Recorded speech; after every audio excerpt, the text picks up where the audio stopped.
উনি চুয়েটে আসুক, উনি ওখানে বসে বসে এসি রুমের মধ্যে যদি এখানে ক্রেডিট নিয়ে নেয় তাহলে তো হবে না। আমাদের কাম চড়াচ্ছি, এখানে আমরা আমাদের ডিসি মহোদয়কে অনেক কষ্ট করে নিয়ে আসতে হয়।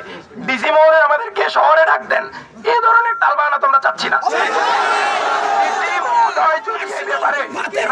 চান এবং একটা নেগোসিয়েশন আসতে চান, ক্ষতিপূরণের ব্যবস্থা করতে চান, যাই করুন না কেন ওনাকে চুয়েট ক্যাম্পাসে আসতে হবে। আমরা কোনোদিনই চাই না আমাদের আর একটা বন্ধু হারা। আমরা চাই এই জায়গায় হইতেছে প্রত্যেকটা পয়েন্টে পয়েন্টে মনিটরিং পুলিশ বসায়। এই রাস্তাটা বেপরোয়া, এই রাস্তায় কোনো গাড়ি, কোনো স্পিড লিমিট নাই।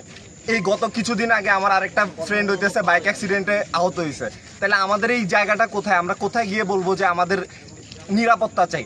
এই যে বেপরোয়াভাবে গাড়ি ঘোড়াগুড়া চলছে, এটা অতি সত্বর বন্ধ করা হোক, এটাই আমাদের একমাত্র উদ্দেশ্য এবং মুখ্য উদ্দেশ্য। তাছাড়া যেই ড্রাইভার এরকম একটা হীন কাজ করেছে তাকে সরাসরি আইনের আওতায় আনা হোক।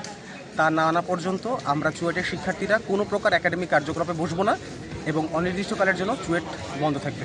এটা হচ্ছে আমাদের মুখ্য বিষয়। আমাদের এখানে এসে ক্ষতিপূরণ দেওয়া হচ্ছে। আমার বন্ধু মারা গেছে, একটা ফ্যামিলির কাছে একটা সন্তান হারায় গেছে, সেই সন্তানের ক্ষতিপূরণকে আমি 10 লাখ 20 লাখ টাকা দিয়ে দিতে পারবো? আমাদের ভাইয়ের হত্যার বিচার যতক্ষণ পর্যন্ত না আদায় হচ্ছে আমরা এই রাজপথ ছাড়বো না এবং ততদিন পর্যন্ত এখানে সকল ধরনের গাড়ি ঘোড়া সব কিছু বন্ধ থাকবে।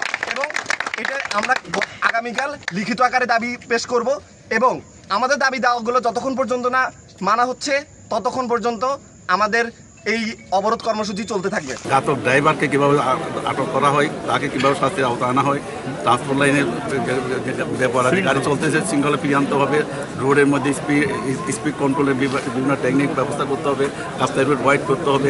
এগুলোকে সাথে আমরা ছাত্রের সাথে আমি একমত, কিন্তু আগে আমার ছাত্ররা তো যে ঘটনা করেছে তারা খুব মর্মাহত, আমি তাদের সাথে মর্মাহত, সমবেতিত।